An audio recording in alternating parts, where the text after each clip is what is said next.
The very darkest days have arrived for the Disney parks and the Imagineers who maintain them, make them, and attempt to give you something new. The fact?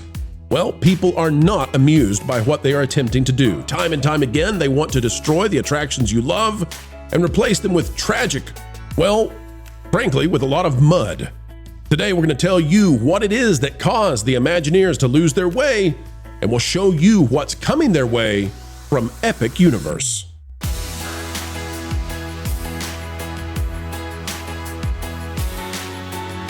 Hello, folks, and welcome back. It is a tidal wave of truth, and we're flowing it out to each and every one of you. As we get ready to do so, consider clicking the like button. The Disney parks are struggling, and it's not going to get better anytime soon. Delusion is flowing all across the C-suite of Disney, but we are busy knowing exactly what is happening, and we're going to bring it to you right now.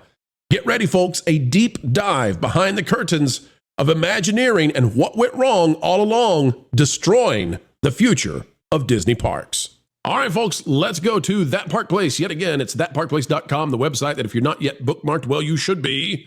And it is by Marvin Montanero. It says how Disney Imagineering was infected by ideology and political bias to turn magic into messaging. Now, this is going to be talking about what's going on with Rivers of America, Cars, Muppets, all of that, folks. We're going to pull back the curtain and give you a view into what's going inside the Disney company. As we do so, we want to remind you that Imagineering was not always this way. Many of the great Imagineers who did things like Pandora are gone. They have went to Universal Studios. They have been building Epic Universe. They are not coming back because Universal is going to continue expanding, building, growing, and going where Disney no longer can, where they cannot. It says for decades, Walt Disney Imagineering was the gold standard of theme park innovation, balancing timeless storytelling with technological breakthroughs to create immersive, unforgettable attractions. But in recent years, Imagineering has been consumed by progressive ideology, turning classic rides into sanitized, politically correct shells of their former selves. I want to scroll down here. Kim Irvine. Who is she? Well, let's take a look. Kim Irvine, the creative director of Walt Disney Imagineering and daughter of legendary Imagineer Leota Toombs. Sounds hauntingly familiar. Made it clear that Imagineering is actively reshaping attractions to avoid offending modern audiences. This was not long ago that she said this. Marvin, what's the timeline? This it seems to me this was within the last 6 months or so. This was within the last month or two, yeah. It was when they made the changes to the Haunted Mansion Bride over in Disneyland that she said this. Not only said this about the bride, but also mentioned that they are actively trying to find a way to remove the hanging man from the stretching room for the same reason. Right. And folks, we just want to say too that, parts of Disney seem to be getting moderated to some degree. We don't suspect that's happening at the Disney parks. And part of that is because there's a lot of stuff coming out. Here's one. It says an Imagineer's misguided political rant. An Imagineer working on the removal of Rivers of America recently made waves for spreading outright false political statements. While we are redacting the name and photo of this Imagineer as their comments were made on a personal account rather than an official capacity, it's important to highlight the blatant misinformation they spread. Now, this came out just days ago, and it's related to somebody who's working on a major attraction. Says anyone who voted for Trump in this election cycle that is not a straight white male who is evangelical, you voted against your rights. He just repealed the Equal Employment Opportunity Act. What is this needed piece of legislation? Here's what can happen. Goes on to talk about this. This is somebody who has been vocal about a major attraction coming. These are the kind of people that have been brought into Imagineering. Right? I mean, listen, folks, the Equal Employment Opportunity Act did not go away. The EEOC is still there. This is nuttery. So how did we get nuts in Disney who are not busy building attractions, but rather destroying stuff and posting garbage political hot takes that aren't real? Well, for that, let's go to Forbes for a moment. By Yolanda Baruch. Disney executive and Imagineer Carmen Smith says diversity and inclusion keeps Disney relevant. It's from 2022, but our understanding is that Carmen Smith is still there and still just as powerful as ever. I want to scroll down to something that I think will be of interest to all of you. Let's hope I've got it. I do. Okay. Here's what it says.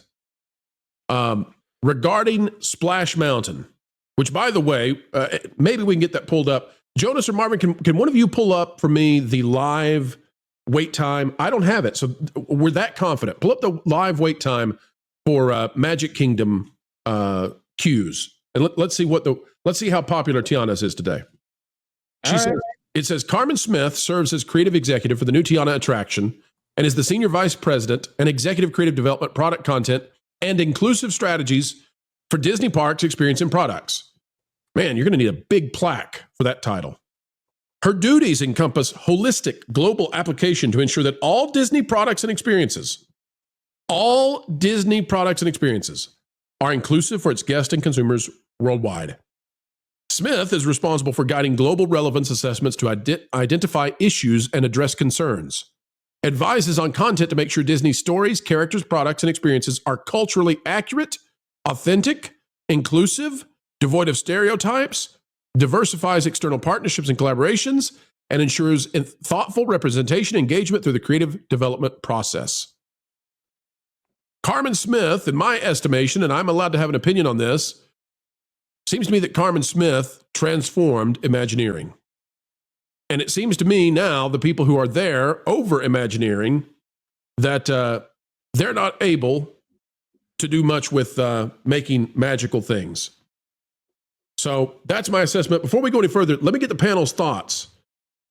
Guys, what do you think about Imagineering? What do you think about what's happening behind the scenes where, and I guess we'll start with you, Ron, they're getting ready to destroy things. We've got literal legacy Imagineers out there showing them how they don't have to destroy the things that people love to put in new things that people aren't excited about.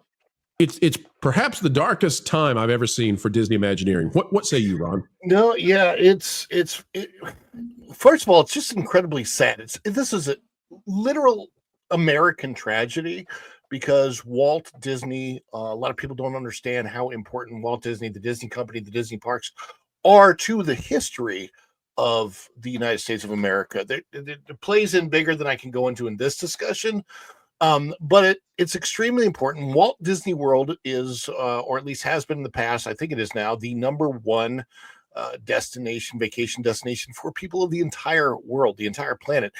Other people from other countries come to Walt Disney World to experience the magic of Disney, but also Americana. That's very, very important. They want to experience Frontierland, for example, the way it is with the rivers of America. They want to ingrain themselves in that American history when they're coming from someplace else, even if it's a fantasy version of it, even if it's a theme park version of it. They want to experience that, feel it.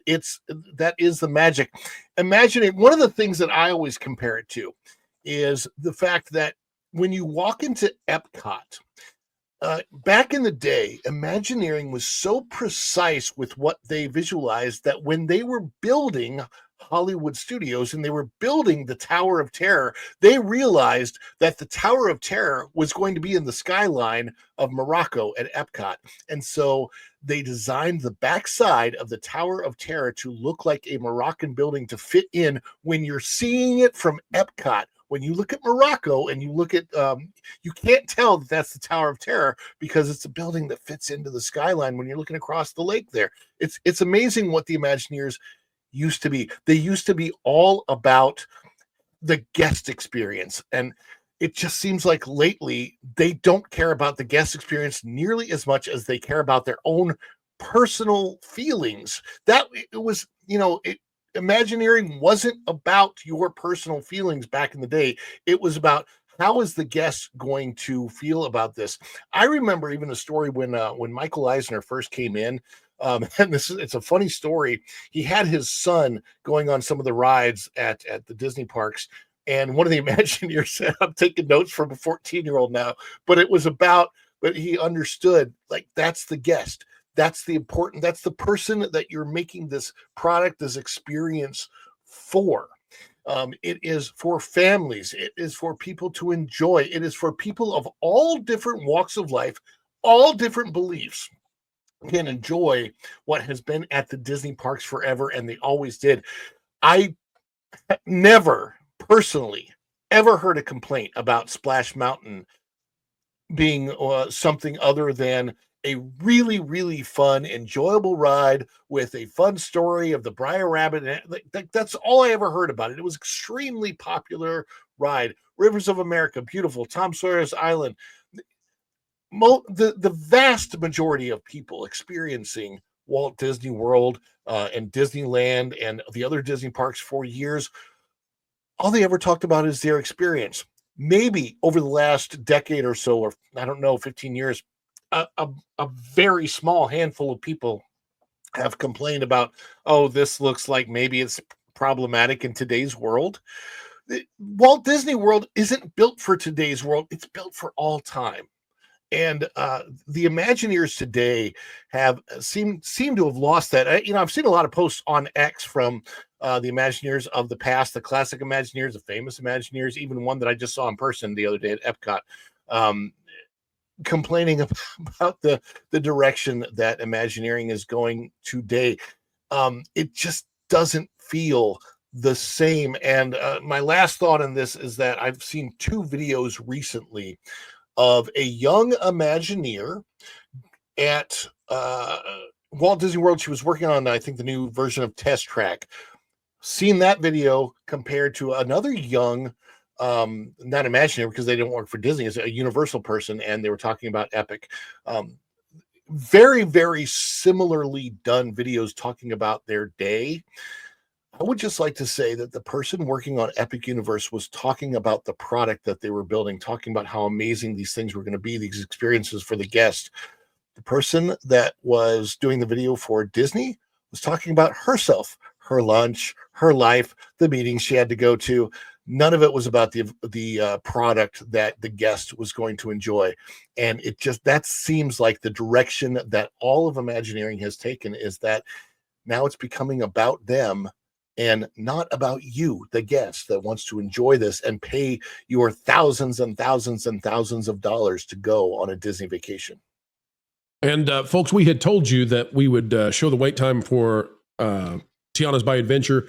We're going to hold on that because Pirates of the Caribbean is down.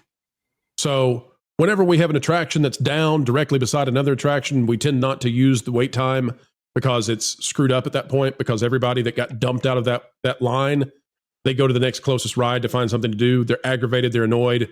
Some of them may have received what used to be called a golden fast pass. So, wouldn't you know it? One of the big attractions is down.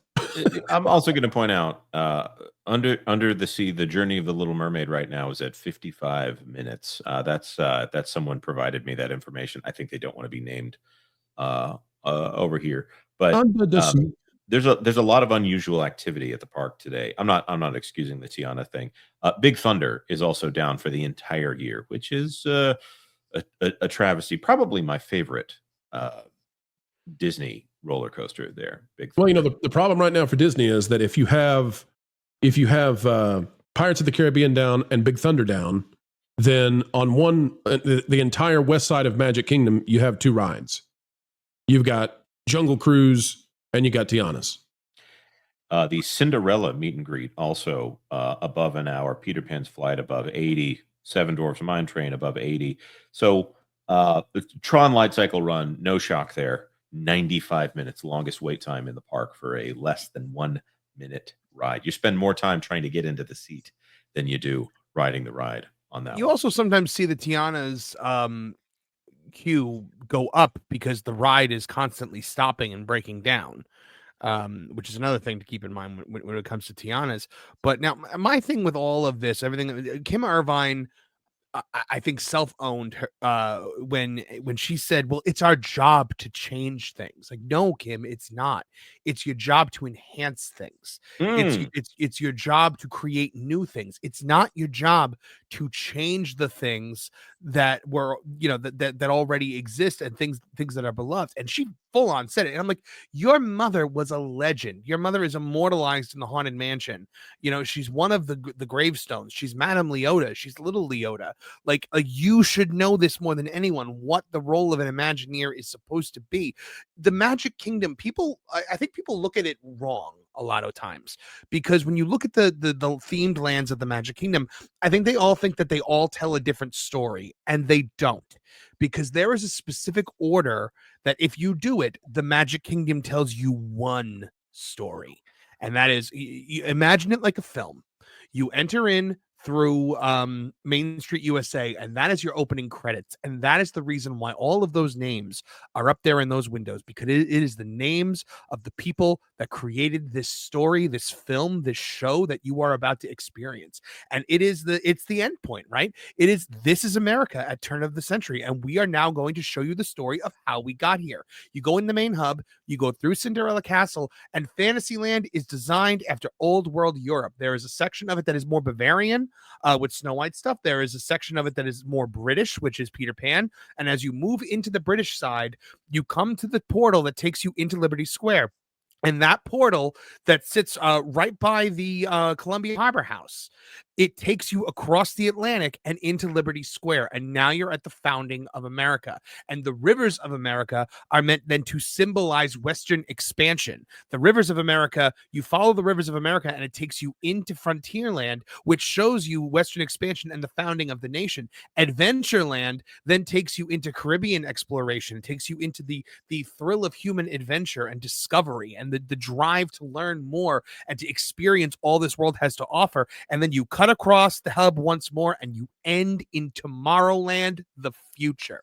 That is the story that the Magic Kingdom, in its hub and spoke design, is designed to tell you. And that is the story that they are unraveling for the sake of IP right now. And that's what I find so repugnant and offensive about all this. Well, they're going to tear all this down for a concrete dirt pit thing, 5 mile an hour moving ATV. Right, Anyway. right. Because that's something you can't do anywhere in the world, is ride on a dirt track in an ATV.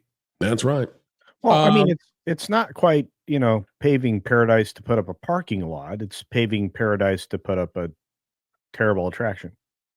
Yeah, and the thing for Disney is, now that they've lost their Imagineers who did the wonderful things, they can't really get them back easily. And they're stuck in a position now where, what do you do if you don't have the Michael Jordans anymore?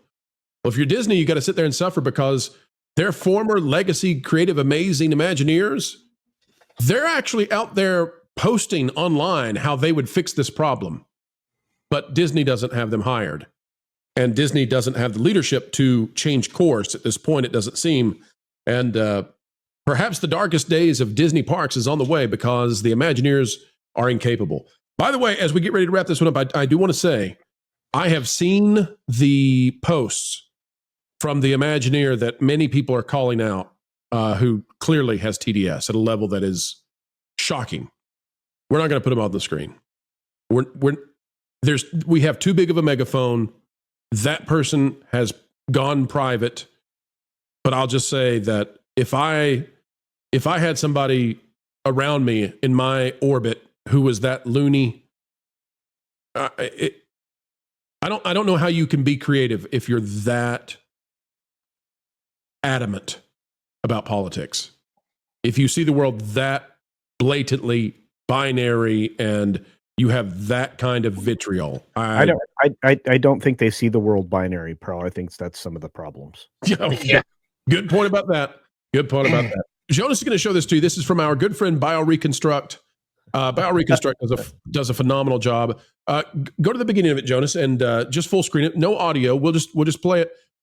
Folks, we want you to understand, the people who left Disney, the people who made Pandora, they went and they made this. And Jeff Volley, whatever his name is, the guy who's the VP who runs all of Disney World, he says that Epic Universe is going to help him. We're going to have a story about that coming out real soon, either tomorrow or the next day. He says Epic Universe is going to help Disney World. And I'm looking at this and I'm saying, there's nothing on planet Earth like this. This is something brand new and amazing. And Disney, their answer from these ideological Imagineers, these meritless Imagineers, is they're going to give us a dirt track. And the dirt track, they're competing with this. Can I chime in real quick, Pro? Go. Okay, look. So I'm at the Epic Universe preview store last night, looking at the model of Epic Universe, and I strike up a conversation with the family next to me because it turns out that we both happen to be there picking up our Universal annual passes. All right, so they're like, "Oh yeah, we just got our passes." Well, I just got my pass today, so we picked up our annual passes at the same time, and the conversation was that they dropped their Disney annual passes because they realized that all of the good stuff that's coming along is coming to Universal Islands of Adventure, Universal Orlando Studios Park, and the Epic Universe. It's crazy. People are, in fact, with their dollars, moving their dollars from the mouse to the globe, and it's happening in real time. So how this helps Disney out, I have no idea. I don't know. Universal is bundling this so that it makes it more difficult for you to go to Disney and Universal on the same vacation. I have no idea what Disney is doing other than posturing. I have no idea. Yep. So anyway, folks, we wanted to bring that to you, show it to you, just to be an addendum to the story we told you about how Imagineering has never been so low. If you're facing that, if that is what you're taking on, and your answer is a dirt track, well, good luck with your dirt. Often as we get ready to wrap these up, folks, you'll hear us say, keep learning, keep growing, keep having fun. And the reason we do it is because we appreciate you. It's true, we do. And we want you to have a good time. Thank you for giving us the great time of spending time with you. Folks, on the way out the door, consider clicking that like button, share, subscribe, click it and stick it to the algorithms. It's the notification bell, and drop a comment down below because you matter. Your thoughts matter. Who cares what the legacy corporate deadbeat media tells you? You really are important. And we're a testament to that. We wouldn't be here without folks just like you. And since we've said it, we'll say it once more. Folks, wherever you are and whatever you're doing, keep learning, keep growing, and as always, keep having fun. Jump into Why listen to music made by people and companies who really don't like you? Check out Vacation Radio today and prepare for all new content made by the people behind the WDW Pro Channel. It's the place you need for all the music. That should be fun.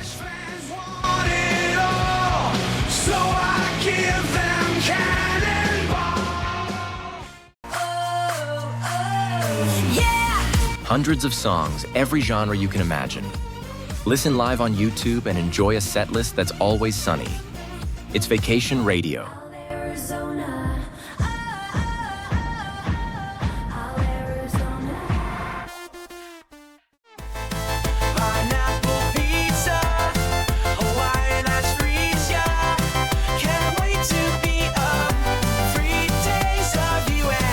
What are you waiting for? Every WDW Pro video has a link to Vacation Radio in the video description. Try it out and subscribe today.